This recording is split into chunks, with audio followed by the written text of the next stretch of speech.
Mon mari est décédé, alors je suis venue ici pour avoir de la compagnie. Je suis contente parce qu'on a une bonne ambiance, les habitants sont très gentils, tout va bien. J'ai 90 ans, mon mur, c'est d'aller jusqu'à 100. Au sein des maisons Blandine, les seniors vivent en communauté pour lutter contre l'isolement. Tous les habitants qui sont dans cette maison pourraient être des exemples de souffrance réelle due à l'isolement social. Lizou a perdu son mari, un de ses fils également. Elle est arrivée dans cette maison avec vraiment un syndrome de dépression très très fort. Et aujourd'hui, en fait, Lizou, plus jamais elle quittera la maison de Blandine parce qu'elle fait toutes les activités, elle est hyper active, elle a créé des amitiés. Et vraiment, il y a un lien très fort d'entraide et de solidarité entre nos habitants. Les habitants des maisons Blandine payent un loyer qui varie entre 1 200 et 2 400 € par mois. Alors là, vous vous emmenez où? Dans mon appartement, au rez-de-jardin. Ma chambre,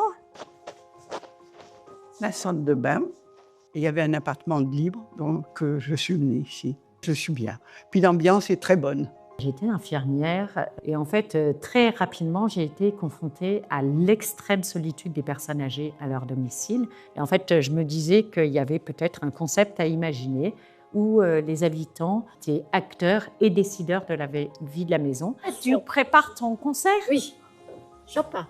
Aujourd'hui, la maison de Blandine, c'est vraiment ce qu'on appelle de l'habitat partagé, accompagné et participatif. Elle se compose avec 25 appartements pour personnes âgées. Et ensuite, il y a des grands espaces de vie partagés. Ce sont des prolongements de leur appartement. Ce sont aussi les lieux du vivre ensemble. Donc chacun est chez soi, mais pas tout seul dans les espaces de vie partagés. Qu'est-ce qui vous apporte le plus de plaisir, le plus de joie? Je pense que c'est de ne pas être seul.